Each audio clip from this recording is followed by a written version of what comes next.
How to get 50% off United Airlines coupon code. Let's get started. Launch your preferred browser. Here you're going to find the search box. Type in United Airlines coupon code and then search for it. With that, different website links will appear. Navigate to this one website option, couponfollow.com. Once you're in this website, you're going to find tons of offers and deals for United Airlines.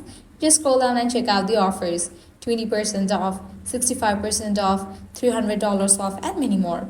Head towards any of the offer that you want to grab, just go ahead and click on it. With that, you're going to get the code for it. Make sure you check the expiration date of the code, whether it is valid or not. If it is valid, copy it, then click on redeem at United Airlines. You will be directed to the official website of it.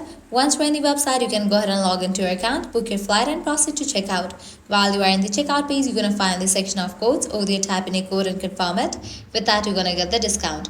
Likewise, you can also give a try to other offers, as in this website, you're going to find amazing offers for United Airlines. To grab any of the offer, you have to use same exact steps. Lastly, head back. Once we're in this website section, you can also give a try to this one website, Simply Codes, as this is also the legit website where you're going to find tons of offers and deals for United Airlines. So this way you can easily get up to 50% off working coupon code for United Airlines. At the end, if you guys find this video helpful, don't forget to like, share and subscribe to our channel. Thanks for watching.